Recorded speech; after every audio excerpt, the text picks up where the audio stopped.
Hi, I'm Bobby Malak. With me, as always, is Jack Davis for another episode of The Zone. And school is almost in session. It's August. Sadly, me and Bobby are both graduated. We're a little depressed about that. But with school coming back, with college coming back, that means college basketball season is just right around the corner. And with us today, Harvard center Zena Edosomwan. Zena, thanks for coming on the show. Thank you for having me. So I've been friends with you for a long time. Yep. And this is kind of embarrassing to ask now of all times. But is it Edosomwan, Edosomwan? Like Ed owes someone. Edosomwan. Like you know Ed and he owes you Does something. the PA announcer in opposing arenas get that right? Sometimes no. Sometimes like Zena, hey, and just a silence. Just a silence. So yeah. So I've gotten used to it. Yeah. So first of all, thanks for coming on again. And I guess the first question, as you're wearing your Harvard tank and you have the Harvard photo behind you, because you go to Harvard, is why Harvard? You were highly recruited out of college, top 100 recruit. You can list your offers because they were great, and that way you can be bragging about it, not me. But tell us your story. Why Harvard?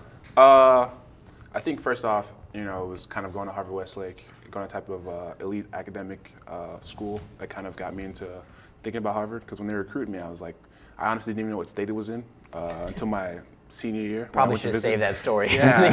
Don't know what state Harvard is in. Yeah, I didn't know. I was like, oh yeah, I guess it's a pretty good Is that school. in America? Yeah, I was like, is it in Dubai? I don't know. Yeah, so when I was getting recruited, I was focused definitely on going to a good academic school, which was like, USC, UCLA, Cal, staying close to home. That was big for me. But as the recruiting process went on there, there's a guy named Yanni Huffnagel who recruited me at Harvard, and it made me end up really believing it. And at that time, I was like, Ivy League basketball. I had all these doubts about it. But I think when I went you're getting offers from UCLA. That's like a totally different ballgame for you, right? If you've never seen the level of play in the Ivy League, what are you thinking there? Did you write it off at first? I definitely wrote it off. But it was one of those things where like you ever have something that it sticks with you, and I don't even know why I decided to stick with it. But then all of a sudden, when I'm decided to start taking my official visits, they're still there. And then I was not going to go there at all. I was probably going to go to, a school close to home, be a Bruin, be a Trojan, like something like that, Cal, Berkeley, Bear. But I went to my visit, and it was one of those things where like it felt right. It felt perfect. So that's where I decided. And take us through that like official visit process. Like take us through that recruiting period, because we've never been recruited to do anything in our whole lives. So. It's fun. I mean, it's almost like a culmination of all your hard work. You take you out, have a good time.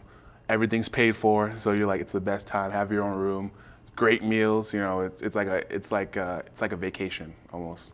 But also they're trying to get you to go to your school, see what you like about it. It's a vacation in the sense of like it's almost like a reward for all your hard work. So it's like this time where you just take off, but it's a blast. So when you started visits, was Harvard able to stand out? Because the academics, like you can't compare, right? Like, the basketball, it sounds like the coaches could say, no, we're going to be on that level, and I want to hear, because schools knew you cared about academics. Yeah. On your scout articles, on the press, it was like, I want to go to a good school. Yeah. So how did other schools try and pitch their academics? And for when you get to Harvard, UCLA, USC, great schools, but Harvard, I mean, that's the American academic institution. Yeah. Well, first off, when you're getting recruited, a lot of coaches will tell you everything you want to hear. Because it's a business. Yeah. Do you feel like it's a dishonest process? Do you feel like you're being made promises that even while you're hearing them, they're a lie? I feel like I wouldn't necessarily say dishonest, but you have to it depends on your mentality. So if you go into recruiting thinking like, yeah, I'm all this, I'm all that, I just go into the mentality like, no matter what they say, I just got to work. Because at the end of the day, things happen. So things change, and that was just my mentality going through it. Yeah. But how scary is that? Because you say things change, and off the top, he mentions USC, UCLA, Cal. The three coaches who were recruiting you while you were there, which was not too long ago, 2011 or 2012, you were being recruited, are all gone now. Yeah. The three head coaches from these three schools who you were highly considering are fired. So do you feel like you got lucky going to Harvard and having a stable basketball programs too? We're not talking about like also ran basketball. All Pac-12. Yeah, it's a blessing that things kind of worked out, and I think that kind of goes to sometimes you just can't be afraid to fail. You know what I mean? And when I made the decision, a lot of people were like, a lot of basketball people were like, "What is he doing?" But people who like understand the importance of academics and opportunities like that, and they appreciate it. Because sometimes, when you go to an Ivy League school like that, it'll be like, well, he must not really care about basketball. He must not want to go to the next level. He must strictly just want to be focused on academic base. But it's been exciting, man. Look at how the team's doing and everything. So without naming names, just give us a sample of some of the negative comments you heard, or like the most intense criticisms of your selection. Were you reading the message boards? Like, you were a top 100 recruit. Yeah, people were talking about you on the internet and where you were going to go. I never did. I just tried to stay away from it. It got to a point where it was almost overwhelming because you had college coaches from all the big programs calling you. And at first you're like super excited. It's amazing. But then it's just like, wow, this is a big decision I have to make. And I think a lot of guys, when they're getting recruited, they got to just remember to, do what's best for them, but also look at the future. I think for me, Harvard was like, well, if I get injured, I don't have to worry about losing a scholarship or something because there's no scholarships in the Ivy League. I also knew that there's a lot of opportunities beyond basketball, which can be said anywhere else, but definitely with the recognition, all that stuff, and honestly, Coach Amaker and that staff there. So they made me, it definitely felt like a home feel, Most of these major college basketball programs, it seems like, are shifting to this factory mentality, this one and done thing where every year Kentucky is a different team, Arizona is a different team. Even Duke now has a different team every single year. And that's why I think a team like you guys do so well in the tournament and perform so well. Do you feel like basketball as a brand is worse right now because of this system? Do you feel like because you guys stay 4 years, you're a better team? I think for us, that definitely works, our program. I think for other guys, a lot of those guys that go to those programs, they're expected to be one and done players. You know what I mean? It's like kind of no surprise that when they go to Kentucky that they're all the top ranked players. And that works for them. And you see with Kentucky and Arizona, like they're still winning, even with because they're just getting a lot of talent and they have great coaching. So I wouldn't necessarily But is it bad for the game? Are they playing, these are unbelievably talented basketball players who it seems like are not playing pretty team basketball. Like if that John Wall team, if that team stays 4 years, imagine that. It can click at any time. Like Kentucky, they sucked all year and then they got in the tournament and no one could beat them till the end. So I don't know if it's bad for basketball. That's what I'm saying. Imagine if you got to see that year 2, year 3, year 4. But that's your personal aesthetic enjoyment versus maybe it's best for the kids to go to these factories. I think obviously it would be way more fun to watch a couple of guys stay a couple of years and just see them develop. But at the same time, some of those guys, they have other situations, families that they have to feed, and if they have that opportunity to live their dream and be a professional, then I don't blame them. But let's talk about Harvard's success. So it's been a really amazing run for the Crimson. Back-to-back tournament victories. Very exciting. Beating Cincinnati this past year, a top team, Big East team. Losing in the second round, back-to-back years, but incredible progress. You guys think you're ready to take the next step? I think we definitely are. Going into those past 2 years, it was fun to watch the New Mexico game because it almost felt like that moment where everyone who ever doubted was like, whoa, Harvard's on the national stage against a great program. And they got the W. And then once again against Cincinnati was unreal. They beat UConn a couple of times and, in the AAC had a great year. It's always been a great program. Yeah, it's always been a great program since Bobby Huggins was there, So it's been fun to be a part of, it seems like you can feel it from a national level. I remember if you picked that, was it a 12-5 upset that you guys had 2 years ago, that felt like, oh, why would you make that pick? Whereas last year, you pick you guys and it's not a surprise. It's something that you saw a lot of pundits do. How do you feel like that progress is happening nationally? Do you see that in the recruiting now as well? Oh, yeah, definitely. I think we're definitely getting our respect. Coach and a lot of the guys who've come before me have all done a great job setting this up for now, with Jeremy and all those guys, because we were the program where no one really expected us to do much, but we just sit down there silently, you work, and you're getting there. So now you're having more guys, over the past years, because there's guys who also turned down big schools to go to Harvard that are now taking a second look and whoa, they're having some success now. They have Jeremy in the NBA, hopefully other guys in the future, and they're taking a closer look now, as before where they were just So let's talk about Jay Lynn. Now, I'm not thrilled he's a Laker. I think he's going to be a tough He's going to be a great Laker. No disrespect to Jeremy, but I kind of was hoping for, Carmelo, LeBron. But how much is his impact felt at the school and on the basketball team? And did you feel it while you were being recruited? Yeah, actually, when I was like in the heart of my recruitment, I remember insanity was going on. It was crazy, like every game. I can't remember anything like in the NBA before. It's nuts. Yeah, like it was unbelievable. Like what was it, 2-3 week stretch? Yeah. Just unbelievable basketball. You got the opportunity, and then people getting to realize the story, and it just everyone took a closer look. Like, man, this guy's a baller from Harvard, and he did all 4 years, and his story of how he even made it, like the determination was pretty big. So going through the D League, going through D League and everything, and it's almost like that that story you always hear about the American that coming to America and living the American dream. It's almost like that with all his hard work. Yeah. It feels like with these programs, there's always stepping stones, like it's milestones. Like there was, Jeremy making it in the NBA was that case study of like, okay, there's a player. I think to some extent, you being the first top 100 recruit signing there, I'm sure to like. At least the recruiting side was a big moment. Yeah. Winning that first tournament game, having that another year in a row. Yeah. What's that next domino that you guys need to knock down to keep pushing the program forward? I think it's all one step at a time, but definitely, playing hard every game, winning, and hopefully another Ivy League title, because Ivy League is actually a very, very tough conference. A lot of really good teams in there, and then advancing, again in the NCAA tournament past the first round. But you got to take it in steps. You can't just be like, Final Four, everything is progress, so hopefully we Harvard Final Four would be so That'd be pretty cool. That'd be pretty cool. That would be insane. What's insane is you look at like college football and it's like, okay, let's set our goals and it's whatever you do all year kind of equates to where you end up. Yeah.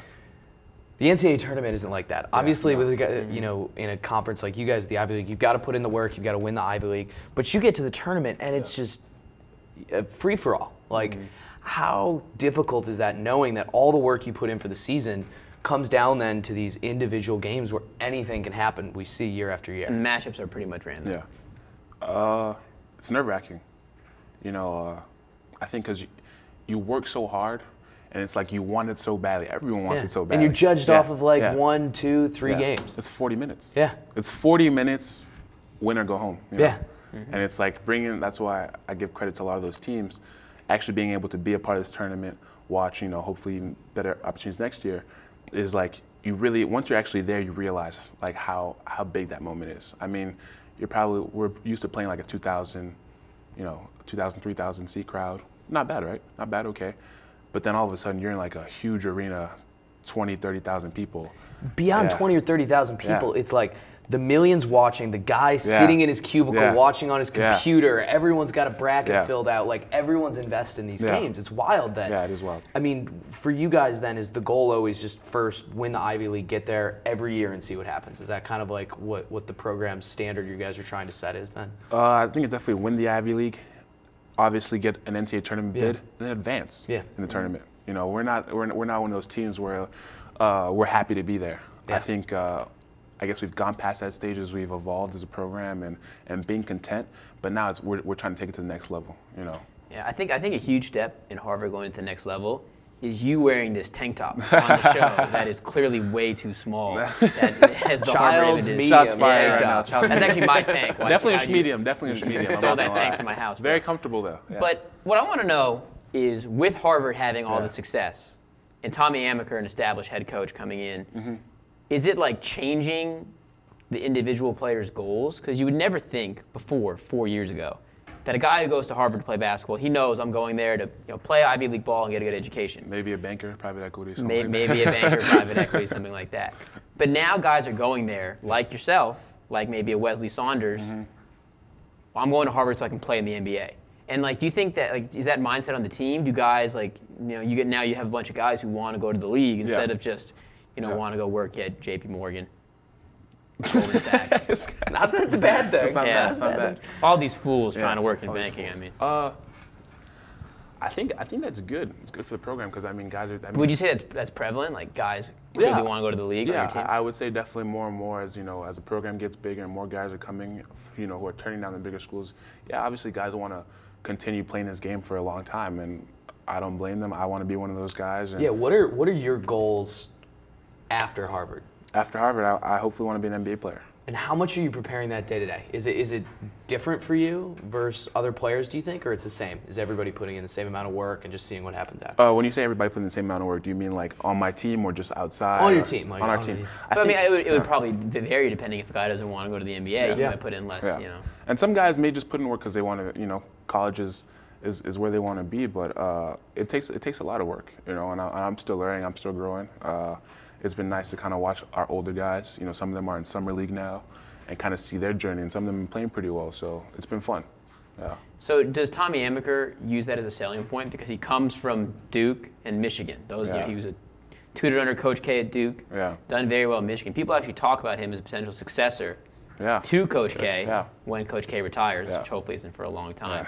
But was that part of his sales pitch to you? Is that something he talks about and his staff talk about? Like about going pro? NBA preparation, I think first of all, the focus is, the great thing about Coach Amaker is it's not really necessarily always about something beyond like professional, this, that. It's more of have you grown in those past couple of years in terms of as a man? Have you grown spiritually and different things like that? So I think obviously if that's in your dreams, you can make that's work. But he's never really one of those people to be like, yeah, you know, this is going to be an NBA factory. Obviously, that all depends on how hard you work, how things work out in the future. I think with a guy like Jeremy Lin, his work ethic was the reason why he got to the NBA. I mean, obviously the coaches, they helped, they did their part, but it was his own drive and determination. I feel like that's the case in a lot of places, you know.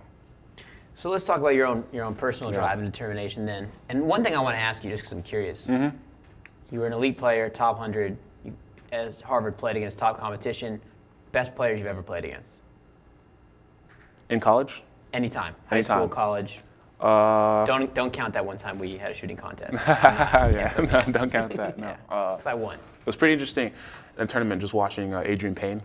I thought he was really good, right? But, you know, watching him live, I feel like people don't understand it's a big difference watching someone live or watching a game live. Like, watching him live, I was really impressed with just as big as he is, how well he moved. And he can catch the ball from perimeter, smooth jab step, jumper. And that's why I was like, watching him go to the draft, I was like, wow, that was pretty cool. Played against Shabazz, Anthony Bennett, Andre Drummond. Anthony Bennett. Anthony Bennett was someone that obviously had a really disappointing rookie year. It seems like has lost a lot of weight. Was just involved in a big trade today. What do you think about him as a player? I think he's going to be fine. I think before going to draft, he had some sort of injury.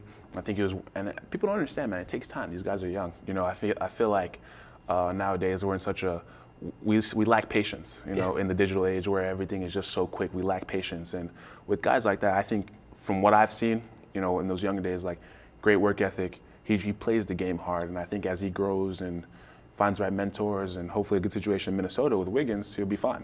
But from what I met, very good guy and a great player. You know, plays hard. So you said it's totally different to watch someone in person versus watching on tape? I think so, yeah. So we're fans, and even if we're in person, we can't understand really what's going on.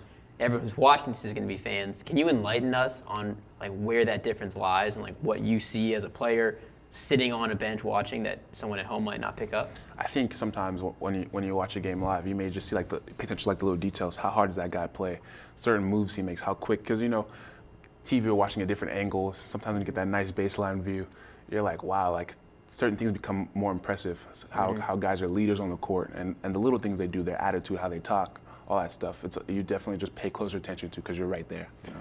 In watching that, either whether it's on TV or live, who are the NBA players that you think are really underrated in that sense? Who is it that like someone like Jack and I aren't analyzing properly?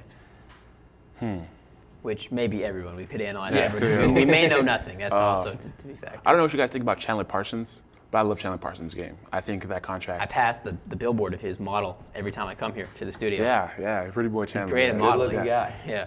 Yeah. What was he modeling for? I don't know. It's some jeans. Some jeans. Nice. That's dope.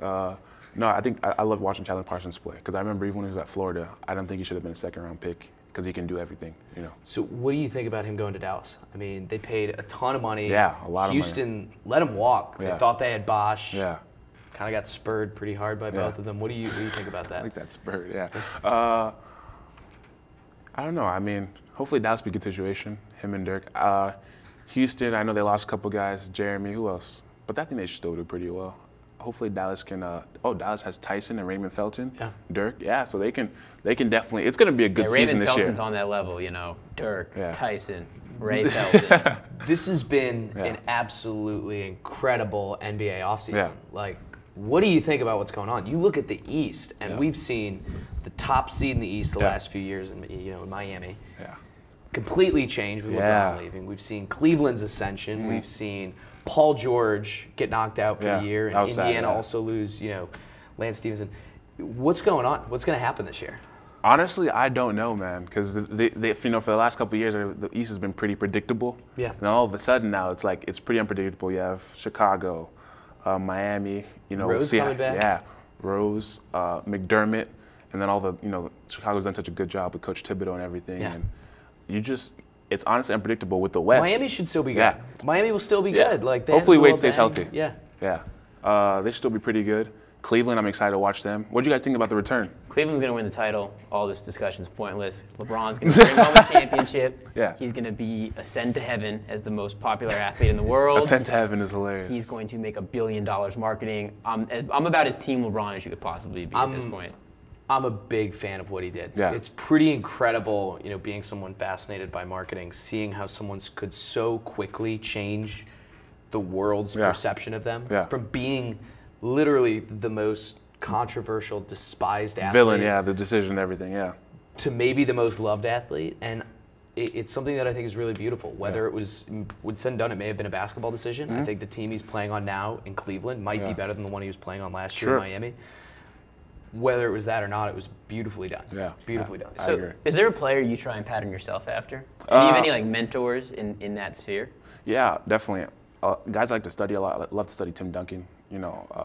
That amazing footwork, the way he makes the game look simple, the way he can counter, and you can see that sometimes. I'm pretty athletic. Tell me you don't dress to post-game pressers like Timmy Duncan.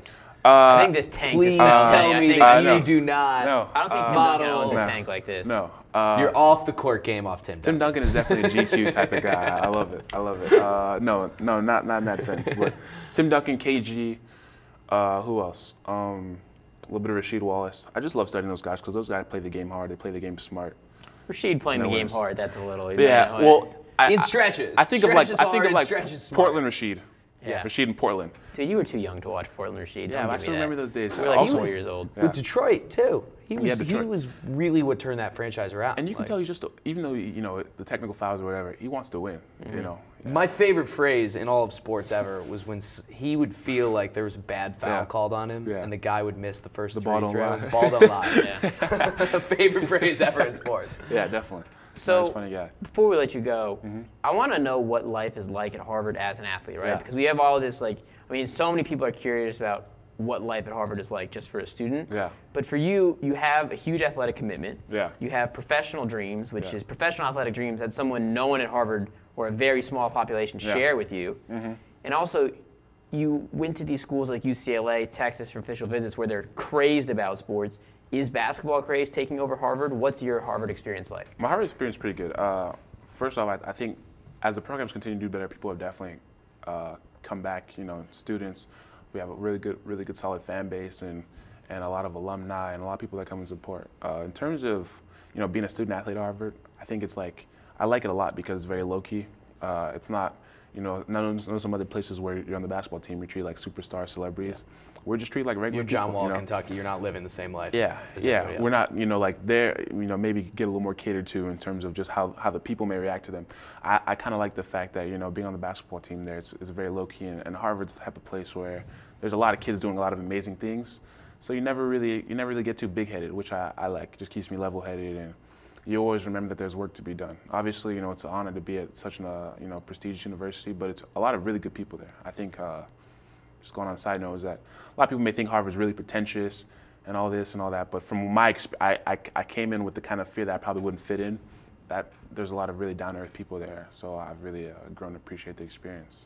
Well, between that answer and that tank and these photos, this is a great commercial for Harvard, man. Yeah. Go you have Crimson anything or else you want to ask, Bobby? If you could play one celebrity, challenge him right now, one-on-one, who would you challenge? One celebrity. One celebrity. One celebrity. Wow. Not like a celebrity basketball player, just one celebrity. Just one celebrity. One celebrity. Who would you want to throw down on more than anybody else? I think it'd be funny to play Justin Bieber. Yes. We were hoping for that. I can't believe you said that. You can look at that camera and challenge Justin Bieber. Justin if Bieber. You want. He's eventually going to challenge The you zone's one-on-one. following isn't huge yet, but we're getting bigger, and we're gonna just keep challenging Bieber till he takes One day notice. Bieber's going to take someone. No, one time Bieber Yeah. will be on here. No, We're gonna have every guest play Bieber in a one-on-one King of the Court tournament. I'm pretty sure Bieber. it's not even will a have hate to for give Bieber. you I think buckets. Bieber's a swagged out guy. I love Bieber's swag. No, but you can't rap Bieber. But it'd be fun to play one on This one. is pretty swag right here, by Yeah. the way. Look at what's going on. Why do you have all these photos of you in like This GQ bow tie and suits? pocket square combo. It's incredible. That's that's how I go to class Is every day. the candidate? Hey Zena, can you stop for a quick photo? Yeah, sure. Yeah. Everything is just a stand. Another Tuesday. Another Tuesday at Harvard. Class, yeah. So what's next for you? What's next for me? Leaving the school soon. Excited. Definitely, hopefully for a bigger year. More minutes, more impact on the team, and I'm looking for us as a team to do better than we've done the last 2 years. Continue to advance in the tournament, another Ivy League championship, and I still want to do really well in school. I did doing a lot better in college now academically than I did in high school. So Oh wow. I'm trying to be the best of both worlds and hopefully wear more outfits like this more- on more Wednesday, swag Thursday. it out on Yeah, campus. swag it out. Hoping for more playing time this year? Or Definitely more you're playing not worried time. Working hard. Freshman year was a lot of ups and downs, but I don't regret the experience because I knew that I worked hard. Coach knew I worked hard, and sometimes I think, you go through challenges, and it's kind of how you're gonna respond to them. I think we go through them every day. So my response to things when my back's against the wall is, well, how can I work harder? I feel like if you take that attitude, good things will happen. So I'm taking that in with me next year. Just keep working and hopefully have a big year, and we have a big year. So excited. Any way people can follow you or track you? Yeah, follow me on Instagram at Zena_EDOS #4, Zena Edosomwan, Edos4. If you can't get your own Instagram handle, I right, can't, I'm and nervous then that people because will. my name is, and then same thing on Twitter. I actually don't use Twitter. I'm gonna get back on there. And Follow this guy on Instagram. Follow me, He's yeah. got a good Instagram. Got a good Great Instagram. conversion. Great conversion. Great conversion. A lot more outfits. Zena, thank you so much. Thank you us for on having there, me. You man. guys are We great, want to see man. you in the second weekend of the tournament next No, year. definitely. It's going to happen. Definitely. Come to a game. We'd love to. Come to a game. Yeah, We're- if you we're want to holding fly to me Come out. to Boston and then take me to a steakhouse. All right. Well, that was another episode of The Zone. Thank you so much for joining us. Make sure to subscribe to the Lip TV. Hop over to the Lip TV 2. Find the full episodes of The Zone there. Subscribe. Follow the Lip on Twitter at the Lip TV. And Bieber, we want you one-on-one. One of these days. Every It's happening. episode, we're gonna get you to notice.